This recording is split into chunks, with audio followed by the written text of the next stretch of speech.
नमस्कार दोस्तों, स्वागत है आपका एग्जाम बुक चैनल में। दोस्तों, इस वीडियो में मैं आपको संसद की शुरुआत कर रहा हूं। मैं संविधान का एक बहुत ही ज्यादा इंपॉर्टेंट पार्ट है संसद, और ये मैं एक बार में आपको नहीं पढ़ाऊंगा क्योंकि देखिए पूरा का पूरा संविधान पढ़ने के लिए कुछ ट्रिक्स एंड और टिप्स भी होते हैं। अगर आप एक बार में सारी चीजें पढ़ेंगे तो वो कनेक्ट नहीं पढ़ पाएंगे, तो इसको मैं कुछ पार्ट्स में बताऊंगा जिससे कि आपको चीजें समझ में भी आएंगी। और आपके सबसे मेजर बात है कि कंसेप्चुअल क्लैरिटी होनी चाहिए। मैं जो आपको जीएस के जो पेपर करा रहा हूं प्रीवियस ईयर, उसको देख के आपको पता चल गया होगा कि संविधान के क्वेश्चन कैसे आ रहे हैं। ठीक है, तो देखिए सबसे पहले देखते हैं संसद। ठीक है, आज हम बिल्कुल बेसिक पढ़ेंगे संसद का। ठीक है, तो देखिए सबसे पहले देखते हैं कि किसी भी देश, कोई कंट्री होता है, ठीक है, कोई भी कंट्री होता है, उसको सही तरीके से चलाने के लिए 3 अंगों की आवश्यकता होती है। ठीक है, वो 3 अंग कौन से हैं? पहला अंग है कार्यपालिका, एग्जीक्यूटिव जिसको बोलते हैं। मैं हिंदी और इंग्लिश दोनों को लेकर चलूंगा, कुछ टिपिकल वर्ड्स जो होंगे वो मैं इंग्लिश में भी बोल दूंगा, वैसे नॉर्मल हिंदी सबको समझ में आती है। ठीक है, तो कार्यपालिका, ठीक है, कार्यपालिका होती है। दूसरा अंग होता है विधायिका, ठीक है, जिसको कि लेजिस्लेटिव बॉडी कहते हैं। और तीसरा अंग होता है न्यायपालिका। थोड़ी सी मेरी राइटिंग खराब है लेकिन आपको समझना है, तो इसको कहते हैं जुडिशरी।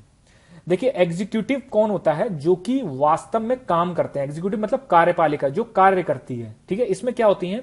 इसमें भाई आ जाती है आपका केंद्र सरकार, केंद्र सरकार होती है, और आपका दूसरी आ जाती है राज्य सरकारें। ठीक है, राज्य सरकारें। विधायिका, विधायिका में भाई आपका आ जाता है संसद। दूसरे नंबर पे आ जाती है राज्य विधानमंडल। ठीक है, संसद और राज्य विधानमंडल मतलब आपका स्टेट जो लेजिस्लेटिव बॉडीज होती हैं वो ये होती हैं, और इधर आ जाती है आपकी संसद, पार्लियामेंट। ठीक, फिर न्यायपालिका में कौन है? न्यायपालिका में भाई सुप्रीम कोर्ट और आपका हाई कोर्ट। ठीक है, फिर स्टेट में, हर एक स्टेट में मेनली हाई कोर्ट मिल जाएगा आपको, और उसके नीचे फिर आपका जो है डिस्ट्रिक्ट कोर्ट्स वगैरह हैं, वो जब मैं आपको इसको डिटेल में बताऊंगा तब मैं आपको इसको अच्छे से समझाऊंगा। ठीक है, तो इतना आपको समझ में आ गया।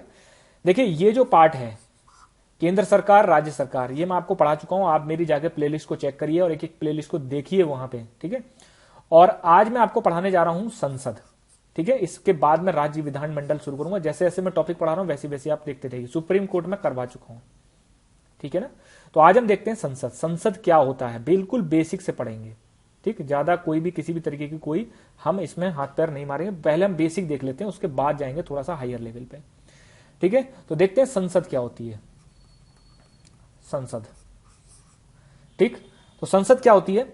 सरकार की संसदीय प्रणाली। ठीक, मतलब संसद एक वो भाग है जो कि जिसमें कि किसी भी देश को चलाने के लिए कुछ नियम कानून होते हैं। वो नियम कानून जहां बनते हैं वो संसद में बनते हैं। उसके लिए एक बकायदा एक इंस्टीट्यूशन है उसके लिए, और उसको कहते हैं संसद। यहां पर आपका जो है जितने भी हमारे देश में जो कानून, जो नियम कानून जो भी दिखते हैं वो सब संसद में पारित होते हैं। उसके बाद ही वो उसको लागू कौन करती है? फिर वो करती है केंद्र सरकारें, और राज्य सरकार को लागू करती है इनको। ठीक है, तो संसद क्या है? संसद एक तरीके से सरकार की संसदीय प्रणाली, या फिर सरकार को निर्देश देने के लिए एक विभाग, एक तरीके से इंस्टीट्यूशन बनाया गया है संसद। और जो संसद पास करता है उसको लागू करने का जो एक तरीके से नियम है जो लागू करता है वो है आपकी केंद्र सरकार। ठीक, अब संसद क्या है? देखिए सरकार की जो संसदीय प्रणाली है उसको हम वेस्टमिंस्टर बॉर्डर बोलते हैं। ठीक है, सरकार की जो संसदीय प्रणाली है, भाई हमारे देश में संसदीय प्रणाली है।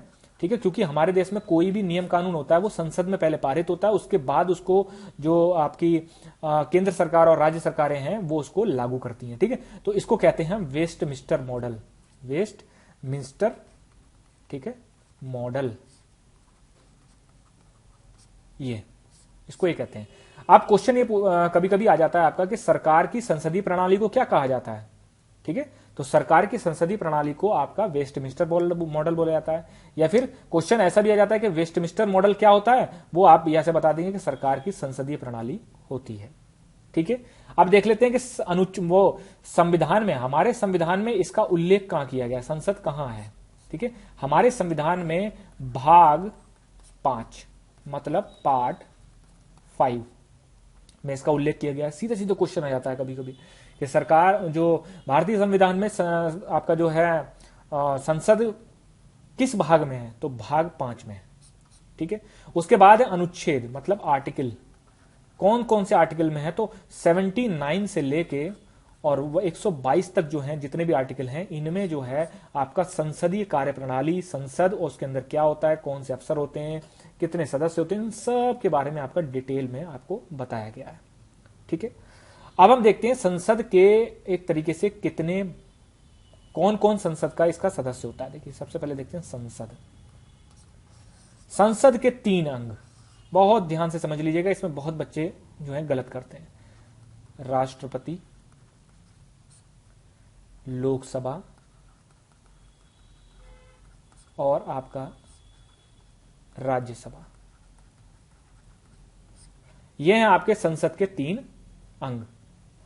ठीक है, अब क्वेश्चन सीधा जाता है कि निम्न में से संसद के तीनों अंग, संसद का कौन अंग नहीं है। तो आपको ध्यान रखना है कि राष्ट्रपति का मतलब होता है प्रेसिडेंट, ठीक है, लोकसभा और राज्यसभा, यही तीनों अंग हैं हमारे देश की संसद के, ये 3 अंग हैं। ठीक है, अब हम देखते हैं कि राष्ट्रपति, सबसे पहले देखते हैं हम लोकसभा को। लोकसभा क्या है, देखिए लोकसभा का दूसरा नाम है निम्न सदन। क्वेश्चन आया हुआ है कि भारतीय संसद में निम्न सदन किसको कहा गया है। ठीक है, तो ये लोकसभा को कहा गया है। राज्यसभा को कहा जाता है उच्च सदन। ठीक है, फिर लोकसभा को एक चीज और बोला जाता है, first chamber, first chamber.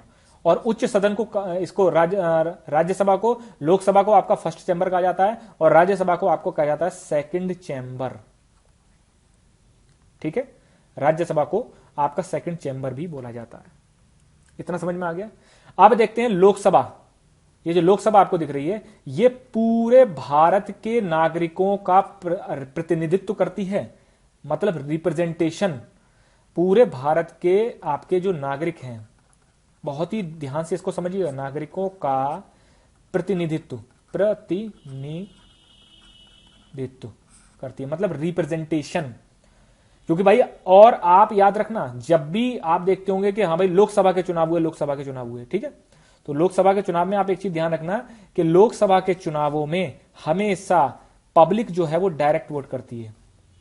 Public direct vote करती है। भाई हम ही तो सांसदों को चुनते हैं ना, लोकसभा के जो सांसद होते हैं उनको हम चुनते हैं। हम अपने क्षेत्र में वोट डाल के आते हैं, तब हमारे वोट से ही जो है उस क्षेत्र का जो कोई एक इंसान जो खड़ा होता है किसी भी पार्टी से, वो जाके वो सांसद करता है। मतलब हमारे क्षेत्र का प्रतिनिधित्व जो होता है वो लोकसभा में होता है। समझ में आ गया। लेकिन एक चीज ध्यान रखना, राज्यसभा, ठीक है, ये जो राज्यसभा है इसमें पब्लिक डायरेक्ट वोट नहीं करती है। ठीक है, इसमें पब्लिक डायरेक्ट वोट नहीं करती। जब मैं आपको राज्यसभा लोकसभा पढ़ाऊंगा डिटेल से, उसमें मैं और इसको अच्छे से डिफाइन करूंगा। अभी बस आप बेसिक नॉलेज ले लीजिए, जिससे कि आपको अगर मैं आगे डायरेक्ट कुछ चीज यूज करूं तो आपको उसमें दिक्कत नहीं होनी चाहिए।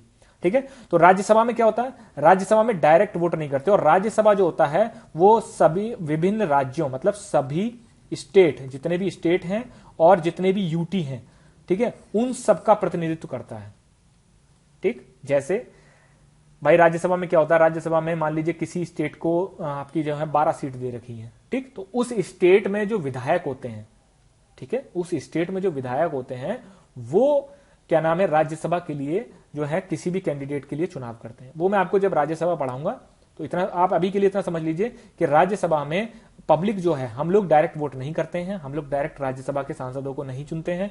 और लोकसभा के लिए, लोकसभा में जो भी जब भी वोटिंग होती है तो उसमें पब्लिक डायरेक्ट वोट करती है। ठीक है, राष्ट्रपति, राष्ट्रपति संसद का एक अंग है, संसद का अंग है, लेकिन वह संसद के किसी भी सदन का सदस्य नहीं होता है। इसको बहुत ही ध्यान से आप याद कर लीजिए। मतलब राष्ट्रपति जो है लोकसभा और राज्यसभा में से किसी का भी सदस्य नहीं होता है, लेकिन तब भी वो संसद का आपका जो है अभिन्न अंग है। ठीक है, इतना समझ में आ गया आपको। आगे बढ़ते हैं, फिर आगे बढ़ते हैं कि भाई जो प्रधानमंत्री होता है, जिसको हम कहते हैं प्राइम मिनिस्टर, पीएम, ठीक है, जैसे आजकल जो है श्री नरेंद्र मोदी हैं। ठीक, तो प्रधानमंत्री जो होता है वो कौन होता है, वो जब हम वो प्रधानमंत्री जो होगा वो किसी एक सदन का, लोकसभा या राज्यसभा में से किसी एक का सदस्य होना जरूरी है उसको। ठीक है, ऐसा मैं क्यों बता रहा हूं, क्योंकि मैं कंपेयर कर रहा हूं आपका यूएस में जो प्रेसिडेंट होता है, यूएस का जो प्रेसिडेंट होता है वो किसी भी जो आपका वहां पर जो भी चेंबर्स होते हैं उनमें से किसी का भी सदस्य नहीं होता है। ठीक है, वहां पर किसी का भी आपका सदस्य नहीं होता है।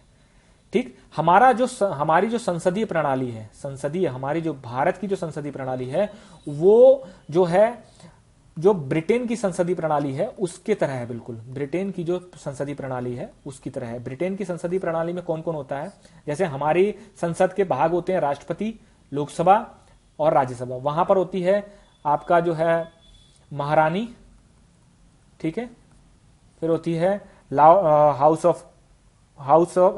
ऑफ कॉमन्स, ठीक, और house of representative, house of Commons और हाउस ऑफ रिप्रेजेंटेटिव। ठीक है, हाउस ऑफ कॉमन्स मतलब हमारे यहां की राज्यसभा और हाउस ऑफ रिप्रेजेंटेटिव मतलब हमारे यहां की लोकसभा। इस तरीके से आप समझ लीजिए। ठीक है, यूएस में क्या होता है, यूएस में आप ऐसे समझिए कि ये यूएस है। ठीक है, यहां पर राष्ट्रपति जो होता है वो यहां की जो संसद होती है उसको पहली बात तो कांग्रेस बोला जाता है। कांग्रेस पार्टी मत समझ लेना, ठीक है, पार्टी नहीं है ये। जैसे हमारे यहां पे पार्लियामेंट बोला जाता है वैसे ही यूएस में उसको आपका जो है कांग्रेस बोला जाता है। कांग्रेस के कौन कौन से अंग होते हैं, एक होता है सीनेट,